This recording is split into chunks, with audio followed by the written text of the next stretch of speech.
third and fourth graders. It is time for the Book Nook with Socks and Miss Brandt. Socks today did a little sunbathing. She was sitting in the sun because it's really nice outside today. And what do you know? She fell asleep. Not surprised. Well, we're going to see if she can stay awake throughout chapter 8. All right, here we go. Chapter 8. The Humbug Volunteers. Couldn't eat another thing, puffed the Duke, clutching his stomach. Oh my, oh dear, agreed the minister, breathing with great difficulty.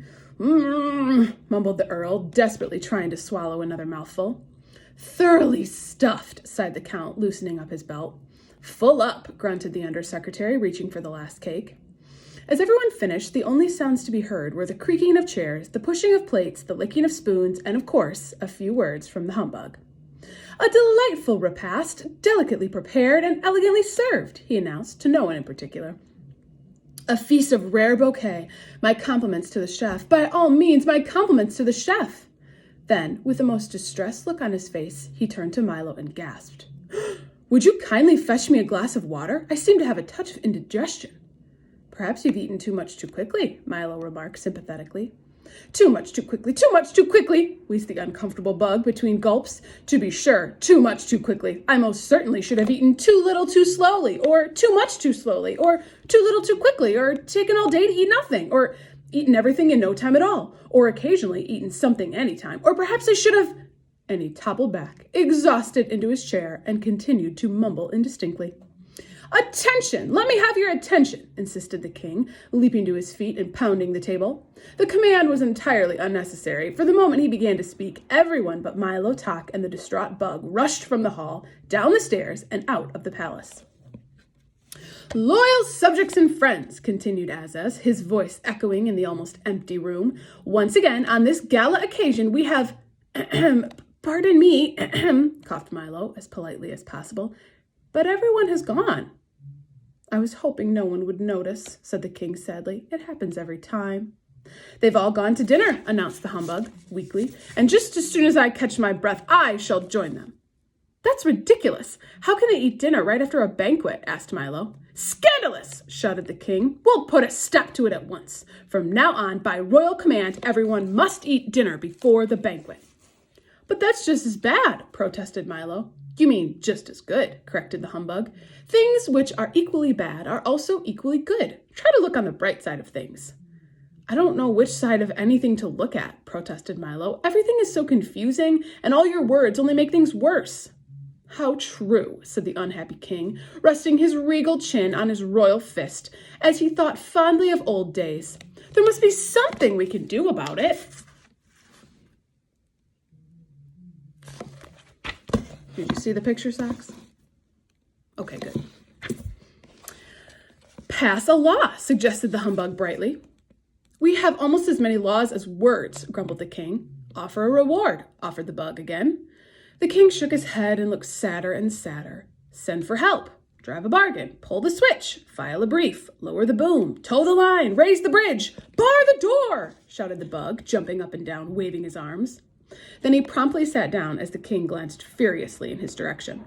Perhaps you might allow Rhyme and Reason to return, said Milo softly, for he had been waiting for just such an opportunity to suggest it.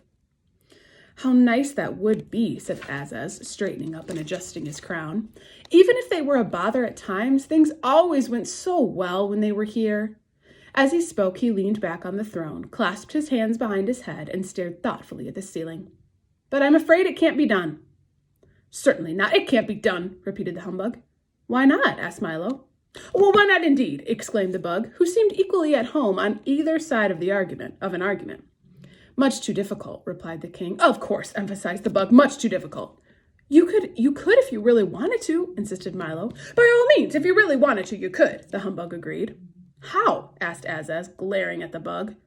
How? Inquired Milo, looking the same way. A simple task, began the humbug, suddenly wishing he were somewhere else. For a brave lad with a stout heart, a steadfast dog, and a serviceable small automobile. Go on, commanded the king. Yes, please, seconded Milo. All that he would have to do, continued the worried bug, is travel through miles of harrowing and hazardous countryside, into unknown valleys and uncharted forests, past yawning chasms and trackless wastes, until he reached Digitopolis. If, of course, he ever reached there. Then he would have to persuade the math magician to agree to release the little princesses. And, of course, he'd never agree to anything that you agreed with. And anyway, if he did, you certainly wouldn't agree to it. From there, it's a simple matter of entering the mountains of ignorance, full of perilous pitfalls and ominous overtones, a land to which many venture but few return, and whose evil demons slither slowly from peak to peak in search of prey. Then, in an effortless climb up a 2,000-step circular stairway without railings, at a high wind at night, for in those mountains it's always night, to the castle in the air. He paused momentarily for breath, then began again. After a pleasant chat with the princesses, all that remains is a leisurely ride back through those chaotic crags whose frightening fiends have sworn to tear any intruder limb from limb and devour him to his belt buckle. And finally, after the long ride back, a triumphal parade, if, of course, there is anything left to parade, followed by hot chocolate and cookies for everyone. The humbug bowed low and sat down once again, very pleased with himself. I never realized it would be so simple, said the king, stroking his beard and smiling broadly. Quite simple indeed, concurred the bug. It sounds dangerous to me, said Milo. Most dangerous, mumbled the humbug, still trying to be in agreement with everyone. Who will make the journey? Asked Tock, who had been listening very carefully to the humbug's description. A very good question, replied the king, but there is one far more serious problem. What's that? Asked Milo, who was rather unhappy at the turn the conversation had taken. I'm afraid I can tell you that only when you return, cried the king, clapping his hands 3 times. And as he did so, the waiters rushed back into the room and quickly cleared away the dishes, the silver, the tablecloth, the table, the chairs, the banquet hall, and the palace, leaving them all suddenly standing in the marketplace. Of course, you realize that I would like to make the trip myself, continued Azaz, striding across the square as if nothing had happened. But since it was your idea, you shall have all the honor and fame. But you see, began Milo. Dictionopolis will always be grateful, my boy, interrupted the king, throwing one arm around Milo and patting Tock with the other. You will face many dangers on your journey, but fear not, for I have brought you this for protection. He drew from inside his cape a small, heavy box about the size of a schoolbook and handed it ceremoniously to Milo. In this box are all the words I know, he said. Most of them you will never need. Some you will use constantly, but with them you may ask all the questions which have never been answered and answer all the questions that have never been asked. All the great books of the past and all the ones yet to come are made with these words. With them there is no obstacle you cannot overcome. All you must learn to do is use them well and in the right places. Milo accepted the gift with thanks, and the little group walked to the car, still parked at the edge of the square.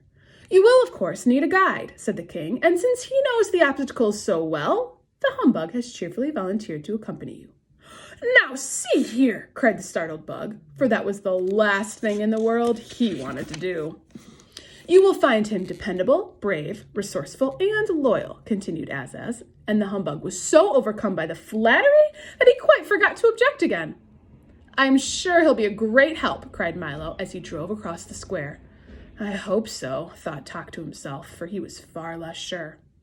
Good luck, do be careful, shouted the king, and down the road they went. Milo and Tock wondered what strange adventures lay ahead. The humbug speculated on how he'd ever become involved in such a hazardous undertaking, and the crowd waved and cheered wildly, for while they didn't care at all about anyone arriving, they were always very pleased to see someone go.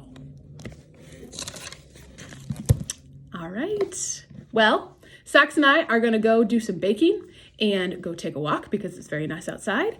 And I miss all of you, and I can't wait for the time when we get to see each other again. And have a good rest of your day.